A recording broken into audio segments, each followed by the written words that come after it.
एक माली हमारे प्यारे जगन्नाथ जी के पीछे डंडा लेकर दौड़ा। आइए जानते हैं ऐसा कैसे हुआ।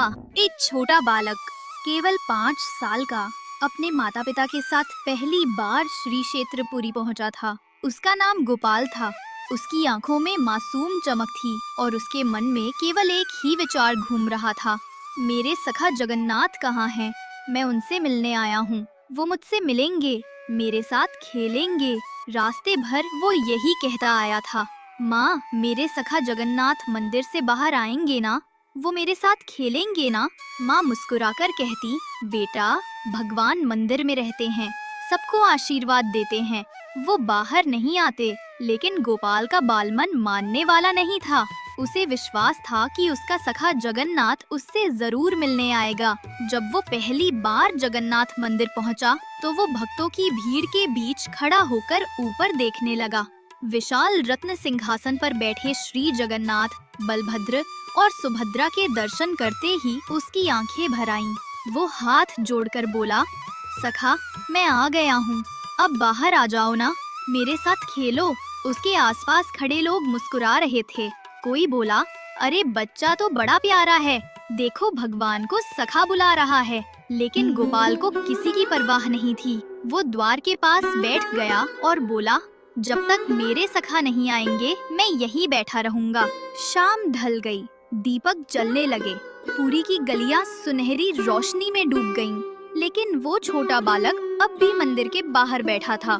माता पिता ने बहुत समझाया, चलो बेटा मंदिर बंद हो जाएगा, कल फिर आना।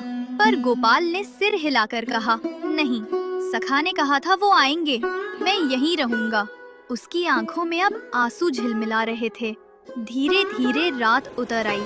समुद्र की लहरों की आवाज और मंदिर की घंटियों का नाद एक साथ गूंजने लगा।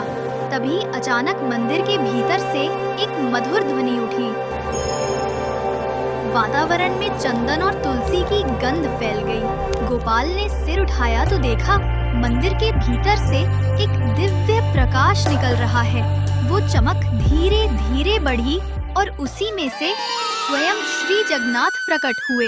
लेकिन वे विशाल मूर्ति के समान नहीं थे, वे भी गोपाल जैसे ही बाल स्वरूप में थे, नीली आभा वाले, मुस्कुराते हुए, और उनके नन्हे हाथ में पीतांबर की किनारी लहरा रही थी। वे आगे बढ़े, गोपाल का हाथ पकड़ा और बोले, चल सखा, बहुत देर से बुला रहा है, अब खेलते हैं। गोपाल की आंखें चौड़ी हो गईं, उसका चेहरा खिल उठा। आप सच में आ गए सखा, सब कहते थे आप बाहर नहीं आते। जगन्नाथ मुस्कुराए। जिसका प्रेम सच्चा हो उसे जगन्नाथ कभी इनकार नहीं करते। दोनों ने हाथ में हाथ डालकर मंदिर के सिंहद्वार से बाहर कदम रखा। रात का समय था, चांदनी चमक रही थी, गलियों में दीपक टिमटिमा रहे थे। वे दोनों खेलते हंसते नगर के बाहर खेतों की ओर चले गए। वहाँ एक बड़ा कटहल का पेड़ था जिस पर भारी भारी फल झूल रहे थे। गोपाल बोला, सखा ये फल कितने बड़े हैं, खाएं? श्री जगन्नाथ ने आंख मारी और हंसते हुए बोले, तो चल चोरी करते हैं। दोनों धीरे धीरे पेड़ के पास पहुँचे। गोपाल नीचे खड़ा रहा और जगन्नाथ बाल स्वरूप में पेड़ पर चढ़ गए। एक कटहल तोड़ा, नीचे गिराया और दोनों जोर जोर से हंसने लगे। गोपाल ने कहा, सखा अब अगर माँ ने देखा तो डांटेंगी।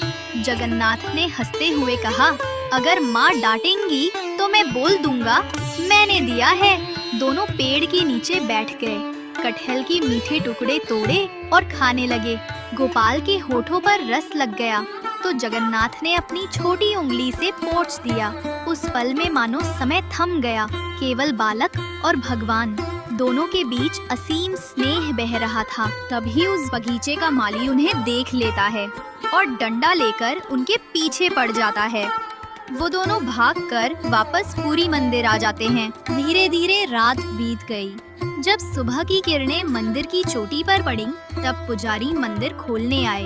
उसी समय गोपाल के माता पिता ने देखा कि उनका बेटा मंदिर के द्वार के पास सोया है।